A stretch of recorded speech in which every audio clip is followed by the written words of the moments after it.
Hello everybody, my name is Darwin Fortuna and I'm one of the principals of Flow Design Architects. In this video we're going to be talking about essentially what's the process to put together a response to one of the requests for proposals or requests for qualifications by the designer selection board.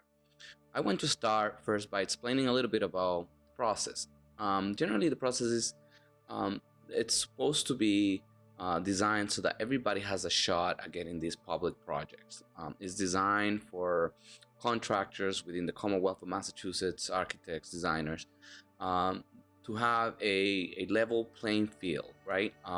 So to that end, the requests are issued to the public in a timely fashion, and everything is detailed as much as possible so that everybody can understand what's required of them, what's expected of them, and how to go about it. That said, this video I can't really explain the whole logistics of the background items, but I can certainly talk to you about how to generally put together a successful package. It's ironic, Flow has never been awarded a public job as of now, so take that with a grain of salt. But we've been very thorough on getting better, incremental growth and incremental, I guess, sharpening the saw every single day, right? In our tools. So that said, the first place to start is by understanding what's requested of you on the public notice. What are they asking about, right? So the design selection board has a website, and we're gonna go into it in a little bit. But I think first and foremost, you have to understand that there are certain items that are requested of you, and they will all be outlined as much as possible within a single PDF package. In this case, this one for the Department of Conservation and Recreation, they break down the notice number, the dates that you need to be submitted by the way, March 13th, and look, it's March 12th. So we're supposed to be submitting this by tomorrow by 2 p.m. So it tells you a little bit of what it is that you're trying to do. Now, I don't think people should go after projects that aren't a good fit for them. Really, if this isn't something that you're interested in, you should probably not try to go after it, right? This is an opportunity for you to be competitive. This is an opportunity for you to show the designer selection board, which is literally a board, why you should be considered for this, why you're the most qualified and most competent contractor. In this case, it breaks down all of the things that will be required. So mainly, the prime will be required to be an architect, and of course there's going to be other disciplines that will be also required, and it tells you the things that you're going to need to do. So you need to know how to do studies, you need to know how to do schematic plans and outline specifications, you need to know how to do design development, like all of these things that you as an architect should be trained to do and know how to do.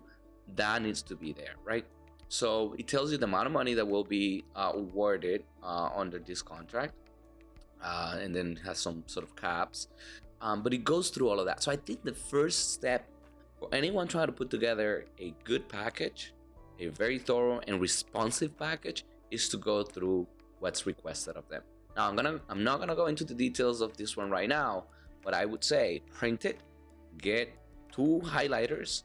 I always like to use 2 highlighters. Like blue is something that I understood and makes sense, and I know how to hit it. Like, oh, I got information on this, I know how to hit that, great. And like say the magenta or pink, it will be something that I don't quite really understand this. I may want to meet with somebody else from the company, from Flow Design, or another person that may know a little bit more about it, so that they can explain it to me, because I didn't quite understand that. You could also ask questions to the design selection board. Just be careful how you ask the questions. You can't be asking questions that will kind of basically give you an unfair advantage, because again, remember, this is a democratic process, this is a public process. So just be careful with the kind of questions you ask. But if it is clarification, typically they're really good about that stuff. Okay, so that's it. After you understand all of this will tell you whether you should even go after this or not. Because after you read it, you'll be like, well, wait a minute, this is not something I do, this is not something I've ever done, this is not something I can even remotely be able to put something together for. It will be a waste of the design selection board's time and my time to do it. Now, I have actually submitted for things that I wasn't really that great at, and it was because I wanted to submit as a exercise of submitting. And I can explain more about this, and I don't want to waste your time, but really, we've made these a flow, right? Milestones. So submitting a package, submitting a successful package, registering people within the designer selection board, getting all the consultants that will be required generally for these services. All of those have become milestones. Instead of saying we're going to submit a kick-ass package right on the beginning and we're gonna get it, no, that for me was unrealistic. I'm a principal here. I have to oversee a lot of projects and review a lot of architectural projects. I can't do that. So I am in charge of marketing and also like going after a lot of these RFPs. I can't just have to break it into little milestones. I don't know how you work, but I work that way. I break it into little milestones and say, you know what?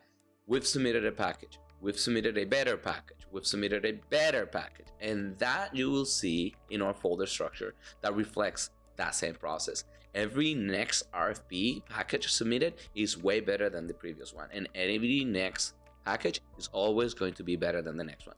So eventually we'll have the most polished, most sharp package you could possibly put together. And then you still can make it better, right? You think of it as a roadmap. So that's it. After you read this, you're gonna know whether it's a good fit, you know. Reading the RFP requests for services is a milestone, right? You just check that off. Understanding it is one item off of the milestones, right? So very straightforward stuff. That's it. You know, the next thing I want you to know, like, where do you get this, Darwin, right? Like, so you need to know where you get this thing. So first you have to also be selected. You have to not be selected, be registered. You can register, any company can register. We are actually registered, so I'm gonna go through that. And after you're registered, this is what the portal is gonna look like. So it's gonna come in, it has the logo of the Commonwealth of Massachusetts, which we love, home. Think of it like a little website, right? Everybody has used Facebook and all of these funny apps. So, you know, it's like a little website, nothing crazy about it. So when you go to home, it has this portal, and I don't want to do a thorough video on the portal itself. I just want to give you an overview of where we get this information and how it looks. So, you know, and then under public notices, you're going to be getting all of the notices that are issued to the public for all of these projects, all of these public projects. They are listed with the departments that are, you know, the places where they're coming from. Basically, they represent towns and municipalities, public entities within the Commonwealth of Massachusetts, and they say a little bit of the title information here on the left, and they also say when is it due, right? So this is due the 13th, this is due the 13th, this is due the 20th, and they cycle around. I'm making these videos not only for flow design architects, but actually anybody else that's trying to go after these projects. More so if anybody else means somebody that is a minority enterprise, either women or minority or disadvantaged business, because flow design focuses on increasing diversity in the field of architecture and design. And the only way we can achieve that is through education and through going after these projects, because if there is no participation, there's not going to be minorities, there's not going to be a pipeline, there's not going to be, and then we're going to end up with this loop of, well, there's not enough people to hire, well, there's not enough entities to go out, you know, minority entities, and then it turns into this crazy loop, right, that nobody ever breaks. So we try to break that, and it takes a lot of work, it takes a lot of energy, it takes a lot of passion. So we're doing that, and I hope, you know, don't take any of these as legal advice, don't take any of these as me telling you how to do your business. I am doing this for flow design architects, but if you want to tag along, do your thing, I'm not giving you advice, I'm giving advice to my own company, right? Like, that's what I'm trying to do.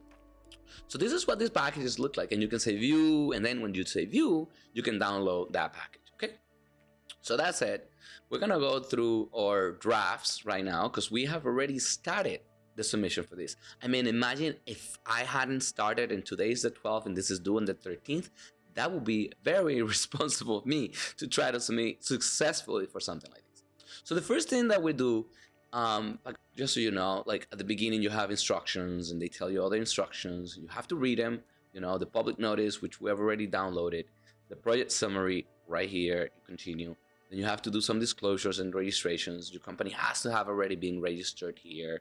Great. You have to make sure you fill out all of this information and the services that you provide. Make sure you update these annually, It needs to be updated annually. Then you go into your consultants and you have to send an invitation to get your consultants on board. So in this case, we send all of our invitations to all of the consultants that will be working on our project. And after you send that invitation, make sure to follow through, calling each one of these guys. Actually, you should call them prior, right? So that they know this is coming. And if this is a fit, for instance, Haley Ward, they have a procedure. They can't just go after everything and anything that shows up in the world. They go for what's the highest and best use of their time. That's a good term. Highest and best use of their time, right? So, they went through a process. They took a little while to actually answer this, but they did think this was a good fit for them. So they accepted it. You send the invite, you add them here, and I'm not going to explain how to use the software, but generally you just add the consultants that are required. And if something isn't required in the RFP, but you believe it's really important and critical and they might have missed it, you should probably add it. Okay, so that's it. After you send the invites, you can load the subs and it will tell you, yeah, look, all of them have accepted it, or cost estimator hasn't accepted it yet, so we have to follow up on that. It tells us all of these different entities that need to be added, right? You can save these as a draft. I'm gonna save it because I have already it's already updated. I loaded them, so they have already accepted the invite. Why would I just not save it, right? Like, that will be a waste of time. Now that's it. This is where you're going to actually submit. I love this portal. There are things I hate, there are things I love, but I love this portal for one main reason. Back in the day, you have to drive your packages, print it, and a bunch of thumb drives to the particular location, which were sometimes remote, right? Really far from your office and things like that.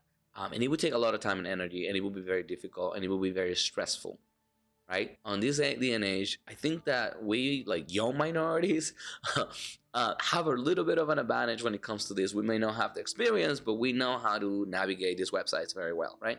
And they make him as intuitive as they can possibly make it. Now, one thing, they provide a Word document and an InDesign document of what your application template should look like. Like, meaning it's like blank, use this form. Why do they dictate the form? They don't want, for instance, like, the Genslers and Perkins and Wells have their own marketing departments, right? And I'm not saying anything bad about that. I'm saying they have a lot of funds, they have a lot of energy, they have a lot of money. So they can actually put these packages together with this amazing graphics and all of this stuff that can wow the designer selection board and all of these other, like, little John Doe's offices. And I don't want to undermine us. We don't have the resources. So sometimes our packages will not look like that. So they are using this form to be very methodical, but also they don't want to get into the noise of all these shenanigans. They want to look into, are you qualified? What have you done? How are you going to do this project? How are you going to go about it? And are you meeting the criteria? Because they have a very black and white, really black and white. One, did they follow the form? Yes or no? No. If they didn't follow the form, you're out, period, right? So this is very straightforward, very methodical, very clear. So I have already downloaded that and I've already adapted it and I keep evolving it, right? It's really like sharpening this thing, it's like Flow Design app version 0.1, version 0.2, version 0.3. So I've already done that. So then you submit all of this in here. There's other steps. There's other steps throughout this, but this is a quick overview. References, we've already gotten at least 3. Thank God we didn't have any. We didn't even know about it. We had no idea that that was a thing. So we would just attach references to our packages, which it still would be a good idea, but we didn't know, right? So this is generally the overview of the portal. Generally, you submit this way. It will not let you move forward unless you've submitted all the red items that are required within the project. So absolutely make sure that you submit all the items. Otherwise, you're not gonna do it. Check it 10 times if possible, 20 times if possible. Sit somebody next to you. If you're just a solo architect, call your spouse, your partner, your friend, and say, hey, let me read through these. Did I understand it correctly? Did we do it correctly? Because it will be very, very, very bad to think that you've submitted all of this, to get all of these consultants rattled up about doing this project and not submitting successfully everything that was required. That would be very disappointing, actually. Now, nonetheless, if you are doing what I do, that was already a success. You learn what you did wrong, right? So that's it. Let's move into the next step. So, we know now that we need to read the RFP very well and understand whether it's a good fit or not. Two, we need to be familiar with this portal and get all of our consultants lined up, right? And three, I would say look at a submission package that was successful. Look at a submission package that was successful. In this one, Johnson Roberts Associates have submitted this pretty neat package. This is their cover sheet with all their information. This is their resumes and the qualification. This is the form that I just told you that they have in InDesign and also have in PowerPoint. I mean, in Word. So very straightforward. This is the package. Okay. Very straightforward package. All of the resumes. So they have different sections. So the cover sheet. Then they call it like section 3, which is resumes. For all of the consultants too, the resumes. Then they also have like the experience from the prime. So, the key things, the prime name here, the role that they're going to be doing, their name goes up also here. Very straightforward stuff. They decided to use the template this way. They show some renderings of the project. They show some description of the project. And, this is required information that they're asking for. So this is it right here, the key members and all that stuff. So they did this. They did this. They did this. Now that brings another point. I know you may be a very small firm and you may not have a lot of resources. I understand. I have been there. Now we're about 10 people, but we were just 3 people not long ago. So take photos, even if it is with your little Android or your little iPhone. Take photos of your projects. Oftentimes I don't think we need to deceive anybody, but I think that sometimes we don't give enough credit to ourselves with the work that we've done. So because we don't have photos and we don't feel very proud of certain things, Design Selection Board is seeing what you're showing them. They don't know anything else. So tell your story in a compelling manner, be truthful about it and be honest about it, but tell the story in a very compelling manner so that you can show your capabilities. Oftentimes on paper, really, you can look just as good as Gensler. On paper, you can look just as good as Perkins and Will and CVTs and all of those guys, all of those big 200 people plus 1,000 people firms. On paper, you can do that, and this is giving you a chance. Look, it's all about some simple photos, cost, some information. If you don't have those numbers, get them. Call the owner's project manager, call the owner. Sometimes we don't get a lot of the information on the cost, but we have it right there, and they did it in multiple way. So they did this kind of like, big money shots, right? 3 of them. And they did another format, which was, here's all we've done throughout all of this other time, right? Sadly, like looking at this already, it makes me a little concerned. Like these guys have already done all these projects as house doctors for this DCR. That's like, oof. But guess what? This is a good package. You got to emulate that. You got to aspire to that, but you have to beat that. So you have to beat it. And the only way to beat it is by, first, if you can be one-to-one to them, you just need to make 2 or 3 or 4 tweaks forward. And you're going to be better than them. All right? And oftentimes they don't sharpen themselves. They just get too comfortable. And honestly, this is a very competitive game. I have to tell you, this is a very competitive game. And I am as competitive as he can get. So that's it. If they sleep, I will take their spot. Literally, if they sleep, I'm going to take their spot. And it's just gonna happen. Boom. What happened with this? What?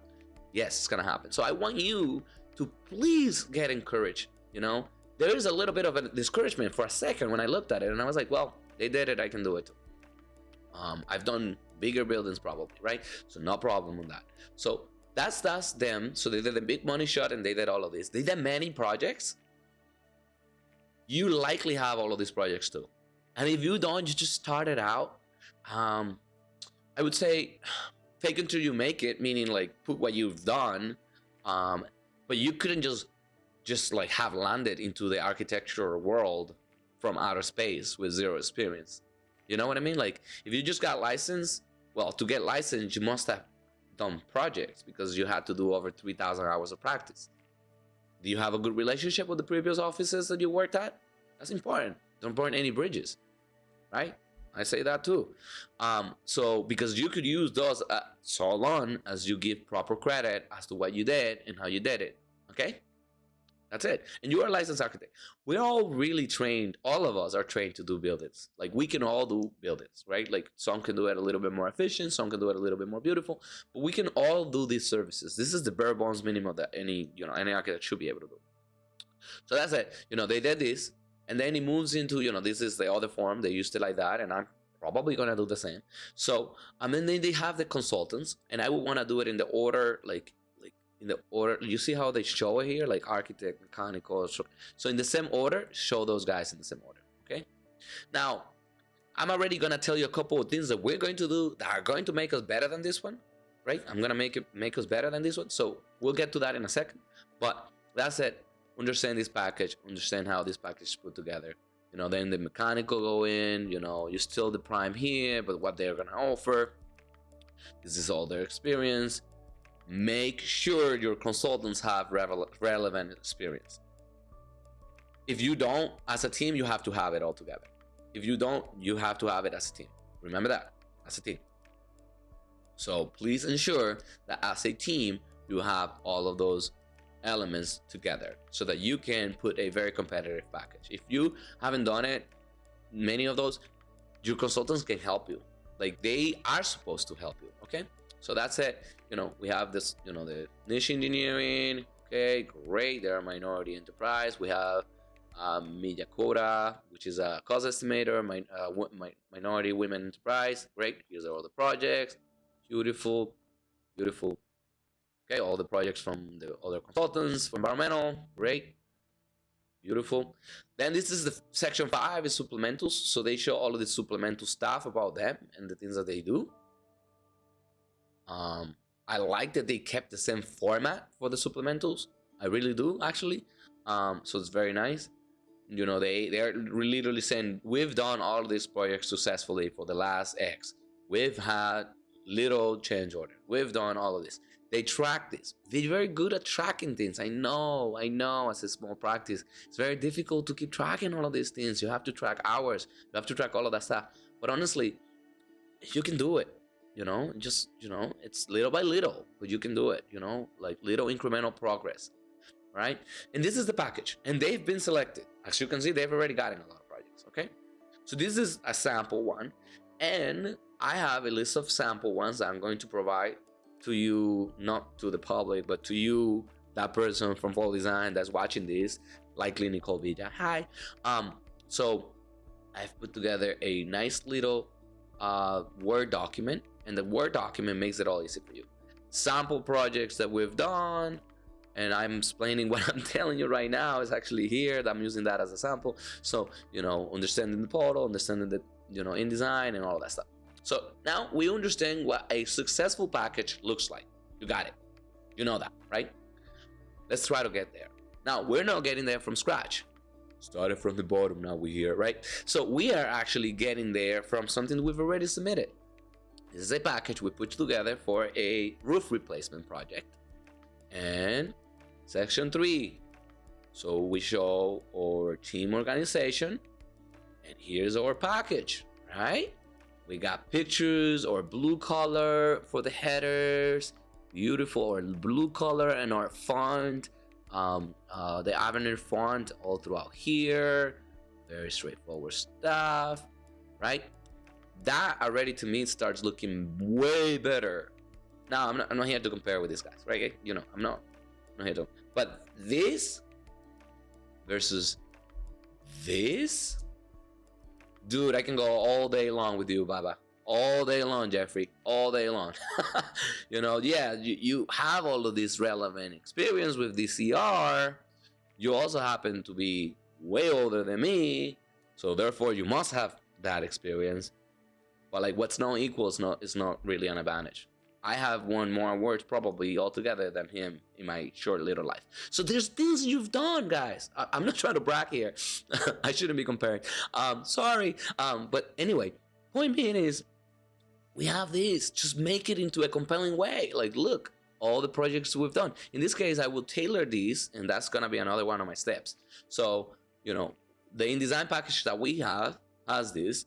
We can try to tailor it towards what's meaningful. All right. Now, I don't have DCR experience, but if these guys want to value how much I've given to the community and how many awards I've won, how much I've done to the general practice of architecture. Like if they value education, if they value all of this, that's my resume. That's what I got. That's what I got to give, you know? So I use that template for all of us, and we try to fill it up as much as possible. And look, we matched our pictures even with the consultants, right? He doesn't have a whole lot there. We match our pictures even with the consultants. So we're very cohesive. Theirs didn't have pictures for the consultants. And that's another thing I want you to take advantage of. Make sure that the entire package looks like it came from one office. Listen, make no mistake about it. The template helps, but that's one office with photos. That's another office that has no photos. That's another office that has no photos. And they all look like they came from different offices.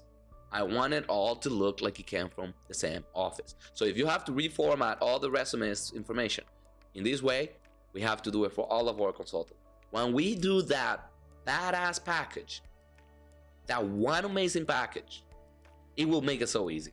And this submission is the chance for us to make that badass package. All right? This is it. This is the one. Okay? So after this one, we better start getting projects. Okay? If we don't get this one, okay, all good. After this one, all of our submission packages should be great. So this is this one. Again, you know, we have, you see, like the colors are the same. I mean, look at this laser focus. Like this alignment doesn't look right. I don't know why. Like this one, it should be at the top. Why aren't they the same? I don't know. We have to check that out, right? So these ones are the same. Why aren't these ones the same, right? So I want to look at this like a set of drawings. That's a good one. Look at it like if it was a perfect set of drawings. Every inconsistency jumps out at you quickly when you see a wall section that's wrong or a bathroom that's wrong. Or like you immediately just look at it and say like that just doesn't look right, right? So that's the same way. Or section 4 is all of our experience, right? So we've done one really good public project right here, which was the town of Essex. This one's, I was a consultant, a draftman, generally, for the Corel Group. Now, the Corel Group is out of business, so I don't think they're going to go after me saying, hey, you're not giving credit. But hey, I am giving credit, Mr. Greg Corel. I am giving credit. I was part of the drafting team, and I say it, drafting team. You see, even that, you have to be very honest. You have to be very, very honest about what it is that you're doing. Very, very honest, okay? So these are our projects. We've done this big multifamily project of 18 units, 24 plus 30 units. This is 8 units. This one was a roof replacement for residential, so that's why we did it like that. And we're gonna talk about that in a second. Section 4B is all of our consultants. I even like better that I divided it by section. These guys put it all together, but there is no like dividers. I divided it. I hope they like it. Like even look, the font here is different than the font here. Like why? Like why? Right? Like why? Okay. So look, all of it looks consistent. All of it looks consistent. It looks like it came out of one office because it came out of one office. Now, yeah, it's not perfect. Okay. This font should be like that font. This font should be like that font. We have to match that. Okay, let's make sure we do that, right? So then our section 5, we talk about flow design architects. This is an attachment we always had. I think maybe, I don't know if we should make it into the same format that they have, like section 5 supplemental. I don't know if we should do that. I like our format. I like our package. Really, it's very nice and clean. Or letter, right? Like a nice tailored letter towards the person that's reading these, right? This is the supplemental. This is how they did it. Like literally, this is how they did it. We talk about diversity, inclusion, and belonging, right? Very nice. Our team, the things that we do, very nice. All of our certifications. If you have minority enterprises within your team, put them right in.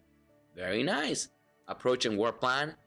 This is the sweet things, and I'm gonna talk to you about that in a little bit. So all of this is where we're at. This is where we're going. This is where we're at. We're not too far from where we're going. All right, we're just a couple hours away from that. And some. All right, so we're not even too far. References, we put them right here. So these are all good references. We put them right there, and we ended the package this way. I just thought that this was very dry the way it ended. They do want us to match this. I would say we probably should. I do like our package, but we probably should make that package into some, I don't know, into some way that looks kind of similar to this. I'm having a hard time making up my mind on that. All right. So that's it. That's where we are. So let's get into what we need to do for this particular submission. All right. Let's get into that one. Okay. So I'm going to stop this video right here. That was the general approach. You know, what's the DSB? What's the RSP? What does that look like? What's the portal like? What's a good package? What does our package look like? We're going to talk about now how we're going to go about assembling the package and certain really key things that we're going to get going on. Okay.